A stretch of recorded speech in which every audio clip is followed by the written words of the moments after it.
Hello friends, तो आज की वीडियो हम बात करने वाले हैं कुछ ऐसे इंजेक्शंस के बारे में जो कि एब्डोमिनल पेन मतलब आपके स्टमक पेन या हम कह सकते हैं पेट दर्द में जो काफ़ी ज़्यादा यूज़ किए जाते हैं। तो आज की इस वीडियो हम जानने वाले हैं। तो चलिए आज का अपना वीडियो स्टार्ट करते हैं।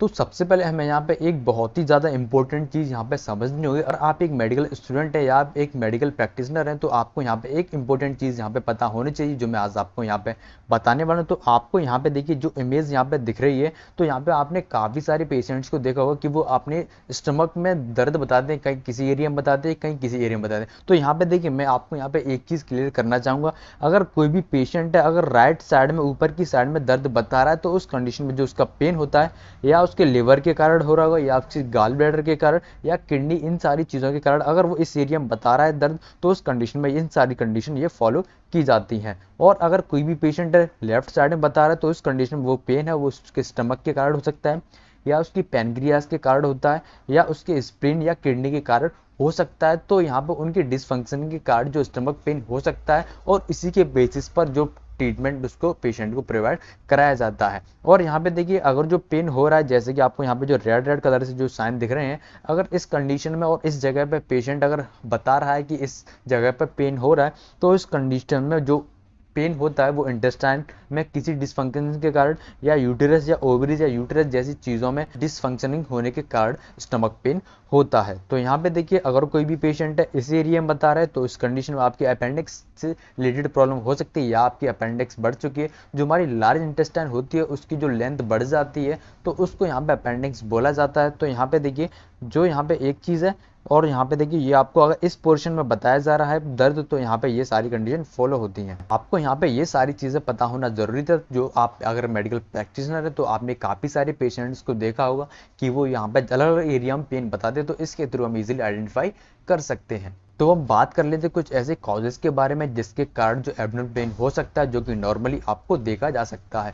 अगर आपको कोई भी चीज़ डाइजेस्ट नहीं हो रही या आपको इंडाइजेशन की प्रॉब्लम है, मतलब आप कोई भी चीज़ खाते हैं और आपके स्टमक जो एंजाइम है उसको डाइजेस्ट नहीं कर पाती, तो उस कंडीशन में हमारे स्टमक पेन हो सकता है। और अगर कोई भी पेशेंट है उसको गैस बनती है, उसको गैस की प्रॉब्लम है, तो उस कंडीशन में एब्डोमेनल पेन होने के चांसेस होते हैं। और नेक्स्ट है हमारा वो है कॉन्स्टिपेशन। अगर आपको कॉन्स्टिपेशन की प्रॉब्लम है तब भी उसमें एब्डोमेनल पेन देखा जा सकता है। नेक्स्ट हमारा डायरिया। अगर आपको लूज मोशन हो जाती तो उस कंडीशन में एब्डोमेनल पेन हो सकता है। नेक्स्ट हमारा फूड एलर्जी। कोई भी है अगर उसको किसी भी पर्टिकुलर फूड से एलर्जी है तो उसमें भी एब्डोमेनल पेन हो सकता है। नेक्स्ट हमारा फूड पॉइजनिंग जैसी कंडीशन में भी एब्डोमेनल पेन हो सकता है। तो ये थे कुछ कॉमन कॉजेज जिसकी वजह से एब्डोमेनल पेन हो सकता है जो कि आपको नॉर्मली देखने को मिल सकता है। तो अब हम बात कर लेते कुछ ऐसे इंपॉर्टेंट टॉपिक के बारे में कि आखिरकार जो स्टमक पेन वाली जो टैबलेट आती है या जो इंजेक्शंस आते हैं वो आखिरकार काम कैसे करते हैं। तो जैसे कि मैं यहाँ पे आप समझो ये हमारा स्टमक है, तो और जो हमारे स्टमक की जो मसल्स होती हैं,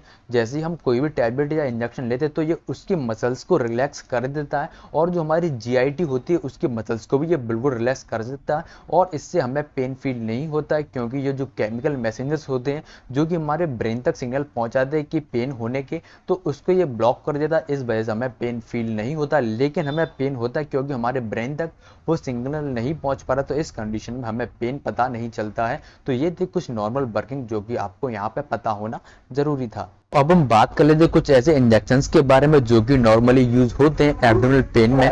तो जो कि सबसे ज्यादा कॉमन इंजेक्शन है वो हमारा डाइक्लोफेनेक इंजेक्शन जो कि सबसे ज्यादा यूज किया जाता है। तो यहाँ पे अगर आपको नॉर्मली पेन हो रहा है या आपको थोड़ा सा भी दर्द हो रहा है तो उस कंडीशन में आप डाइक्लोफेनेक इंजेक्शन दे सकते हैं। ये पूरा एम्पुल आता है, ये 1 ml में भी आता है, ये 2 ml में, तो जरूरत के अकॉर्डिंग पेशेंट को दिया जाता है। और यहाँ पे ये पूरा एडल्ट के लिए इंजेक्शन आता है। तो ये इंजेक्शन अगर आपके स्टमक में पेन हो रहा है या आपकी बॉडी में पेन हो रहा है या आपके जॉइंट में पेन हो रहा है तो उस कंडीशन में ये काफी यूज किया जाता है और ये बहुत ही ज्यादा कॉमन इंजेक्शन जो कि नॉर्मली डॉक्टर यूज करते ही हैं। नेक्स्ट इंजेक्शन है वो हमारा डाइसाइक्लोमाइन इंजेक्शन जो कि मेफ्टार एस्पास के नाम से काफी ज्यादा फेमस और काफी ज्यादा यूज भी किया जाता है। अगर आपके स्टमक में पेन हो रहा है, अगर वो पेन आपके डाइक्लोफेनेक साल्ट से कंट्रोल नहीं हो रहा है तो उस कंडीशन में डाइसाइक्लोमाइन साल्ट काफी ज्यादा कारगर होता है और ये काफी सारे डॉक्टर यूज भी करते हैं। अगर आपके स्टमक में पेन हो रहा है या आपको ब्लॉटिंग जैसी कंडीशन है तो उसमें भी ये काफी ज्यादा यूज किया जाता है। ब्लॉटिंग एक ऐसी कंडीशन होती है, अगर आपका पेट फूलने जैसी समस्या होती है तो उस कंडीशन में ये इंजेक्शन भी काफी ज्यादा यूज किया जाता है। तो ये थे इसके कॉमन यूज जो कि नॉर्मली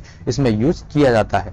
तो अब नेक्स्ट इंजेक्शन है वो हमारा डाइसाइक्लोमाइन और डाइक्लोफेनेक का दोनों का कॉम्बिनेशन है। तो यहाँ पे ये जो इंजेक्शन है ये भी काफी ज्यादा यूज किया जाता है। अगर पेशेंट का जो स्टमक पेन है उन दोनों इंजेक्शन के अलग अलग सीक्रेट साल से क्लियर नहीं होता है तो उस कंडीशन में सुपर एस्पार इंजेक्शन जो कि काफी ज्यादा कारगर होता है, इसके अंदर आपको दोनों के कॉम्बिनेशन देखने को मिल जाता है। आपको डाइक्लोफेनेक भी मिल जाता है और इसके अंदर आपको डाइसाइक्लोमाइन भी मिल जाता है। तो ये दोनों कॉम्बिनेशन यूज किया जाता है जो कि आपके एब्डोमिनल पेन की मसल्स को रिलैक्स करके काफी अच्छा आराम देते हैं। तो ये इंजेक्शन भी आपके ब्लॉटिंग, डिस्कम्फर्ट और एब्डोमिनल पेन जैसी कंडीशन में काफी ज्यादा यूज किया जाता है और काफी सारे एमबीबीएस डॉक्टर इसको प्रिस्क्राइब करते भी हैं। और ये इंजेक्शन भी एक तरह के एम्पल में ही आता है जो कि एक एडल्ट पेशेंट को पूरा दिया जाता है और ये उसको काफी जल्दी रिलीफ दे भी देता है। और ये इंजेक्शन सिर्फ और सिर्फ आपको इंट्रामस्कुलर ही लगाना है, ये इंजेक्शन आपको आईवी नहीं देना है। तो ये इस कुछ बातें जो आपको ध्यान रखनी चाहिए इस इंजेक्शन को यूज करने से पहले।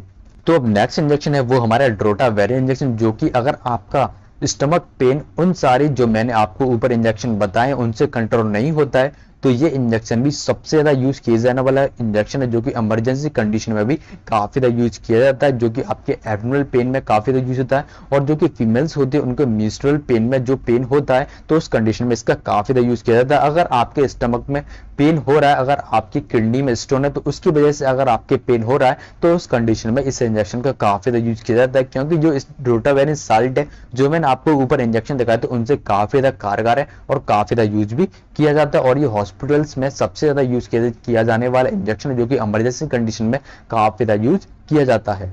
तो अब नेक्स्ट इंजेक्शन है वो हमारा हायोसिन के नाम से, जो कि बस्कोगास्ट के नाम से काफी ज्यादा फेमस है। और अगर आपका पेन जो भी मैंने आपको ऊपर इंजेक्शन दिखाए हैं वो उनसे कंट्रोल नहीं होता तो सबसे लास्ट ऑप्शन होता है वो होता है हमारा यही इंजेक्शन।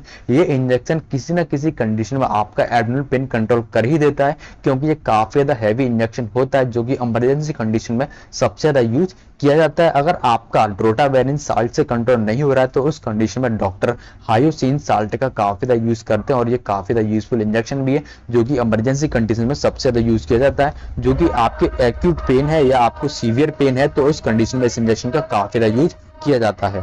और ये इंजेक्शन भी आपकी ब्लोटिंग मतलब अगर पेट फूलना जैसी कंडीशन हो रही है या आपकी कॉन्स्टिपेशन की प्रॉब्लम है तो उसमें भी इस इंजेक्शन का काफी ज्यादा यूज किया जाता है। और ये इंजेक्शन काफी ज्यादा कारगर भी है और ये इंजेक्शन हमेशा इमरजेंसी कंडीशन में यूज किया जाता है। अगर आपका जो स्टमक पेन है अगर उन सारे इंजेक्शन से कंट्रोल नहीं हो रहा तो उसी कंडीशन में इस इंजेक्शन का यूज किया जाता है। लेकिन इस इंजेक्शन का साइड इफेक्ट ये है कि आपको ये स्लीपी सी फील कराएगा, आपको नींद जैसी कंडीशन लगेगी। तो ये इंजेक्शन भी काफी ज्यादा यूजफुल इंजेक्शन है जो कि काफी ज्यादा यूज भी किया जाता है। तो अब नेक्स्ट है वो हमारा कुछ ऐसे इंजेक्शन जो कि आपके एब्डोमिनल पेन अगर होता है गैस के कारण, अगर आपके स्टमक में गैस बन रही है उसके कारण आपके एब्डोमिनल पेन हो रहा है उस कंडीशन में ये डॉक्टर हैं ये जो इंजेक्शन सबसे ज्यादा यूज किया जाता है वो हमारा पेंटाप्राजोल इंजेक्शन जो कि 40 mg में अवेलेबल होता है, जो कि सबसे ज्यादा यूज किया जाता है। ये इंजेक्शन आप IM और IV रूट दोनों से दे सकते हैं, लेकिन अगर आपको पेशेंट को जल्दी से रिलीफ देना है तो उस कंडीशन में आपको ये IV देना चाहिए। और ये इंजेक्शन एडल्ट के लिए आता है, इंजेक्शन काफी ज्यादा यूजफुल इंजेक्शन भी है। और नेक्स्ट इंजेक्शन है वो हमारा रेंजेडिन इंजेक्शन जो कि अलग अलग कंपनी इसको मैन्युफैक्चर करती हैं और ये इंजेक्शन भी काफी ज्यादा यूज किया जाता है। ये इंजेक्शन आपको एम्बल में भी आता है और ये बैल में भी आता है। तो ये इंजेक्शन भी सबसे ज्यादा यूज किए जाने वाले इंजेक्शन जो कि मैंने आपको यहाँ पे दिखाए। अगर आपका पेन गैस के कारण हो रहा है और वो कंट्रोल नहीं हो रहा है तो उस कंडीशन में ये इंजेक्शन ऐसी कंडीशन में काफी ज्यादा कारगर होते हैं। तो मैंने आपको यहाँ पे सारे इंजेक्शन बताए जो कि एब्डोमिनल पेन में यूज किए जाते हैं, तो उनके कुछ साइड इफेक्ट भी हैं। तो यहाँ पे देखिए अगर आप ये इंजेक्शन फर्स्ट टाइम लगवाते हैं या आप लगातार इसको कंटिन्यू रखते हैं तो उस कंडीशन में आपको इसके कुछ साइड इफेक्ट देने को मिल सकते हैं। जैसे आपको नौसिया जैसी कंडीशन हो सकती है, आपको वॉमिटिंग भी हो सकती है, आपको नर्वसनेस सी फील होगी, आपको डिजीनेस जैसी कंडीशन हो सकती है और आपको भूख कम लग सकती है। तो ये थे कुछ कॉमन साइड इफेक्ट जो कि नॉर्मली आपको देखने को मिल सकते हैं किसी भी पेशेंट में। तो उम्मीद करता हूँ आपको ये वीडियो इन्फॉर्मेशन काफी ज्यादा पसंद आई हुई, तो प्लीज वीडियो को लाइक कर दीजिए और ऐसी न्यू अपडेट के लिए चैनल को सब्सक्राइब जरूर कर लीजिए। और आप मुझे कमेंट करके बता सकते हैं कि मैं अगली वीडियो किस टॉपिक पर लाऊं ताकि आपको और नई जानकारी मिल सके।